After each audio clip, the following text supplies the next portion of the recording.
sanskar, and a standard, in Vedic texts. And one of those is tapa. In some traditions, this Bhaktivinoda Thakur writing, in some traditions, there's a branding on the shoulders of the marks of Vishnu when one receives mantra.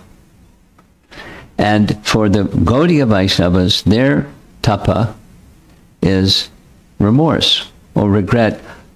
I've wasted so much time getting this human form of life. And so it's a remorse of the past and commitment towards the future. And it's purification. No, you don't have to become a tree, but Narada decided that would be good for these guys. They want to stand naked, let them stand naked. And just be ignorant about, they're demigods, and demigods don't do those things, but they did. So yes, the answer to your question is yes. It's purification. Tapa. Hare Krishna Maharaj. I was just curious to know about the previous lives of Nala Kuvera and Manigriva. I'm curious too. I don't have the answer. Okay. I don't have the answer. Okay.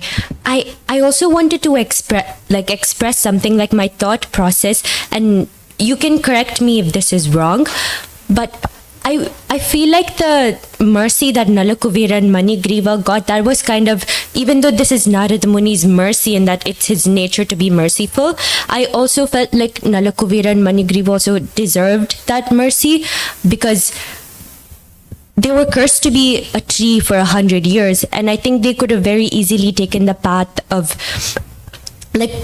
festering resentment and hatred for Narada Muni. Like, they could have been like, why did he curse me? And they could have hated Narada Muni and felt negatively about Narada Muni, but they used that as an opportunity to purify themselves, and that's why I was thinking. Well, they didn't have a choice. But I like your point, and it's a nice point.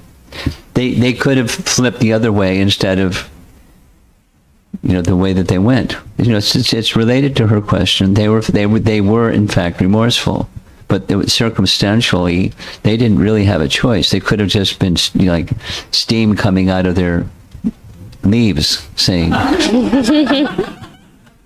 "Why did he do this to me?" Shouldn't have been so severe, and so they had a good choice. They become remorseful for purification purposes. Mm-hmm. So that's to their credit, for sure. So could they have done some devotional service in their previous lives, probably? Maybe they were like... Well, you're second-guessing Narada Muni, and we don't need to do that. He decided to do what he did, and for a good reason, and it worked. So are there other ways to do it? Perhaps. But we don't need to go there. Narada Muni doesn't need course correction. Anything else? Yes. And I'm going to have to disappear in 2 minutes. There's something else going on. This is regarding the pride which comes from wealth, Maharaj. So I was wondering, it is also mentioned that when a devotee performs devotional service but doesn't end up going to Krishna, and half performed, the next life they would get birth either in a Brahmin family or... Yeah. But why is it awarded like the... Why not? Because wealth is kind of difficult. It is blocked. Well, Krishna won't give wealth to somebody that can't handle it. Is it the same regarding the pious benefits of... Now, piety and devotional service are on different platforms, but just speaking about devotees that don't complete, Krishna's, he's got his hand on the steering wheel. He knows the soul by soul, from within inside their heart. He knows what's best. He doesn't interfere with their free will at the same time he knows. So everything has to do with the intention, the intensity of the intention of the soul that didn't achieve perfection. So Krishna's not going to make a boo-boo. He's going to give them what will help them go the rest of the way.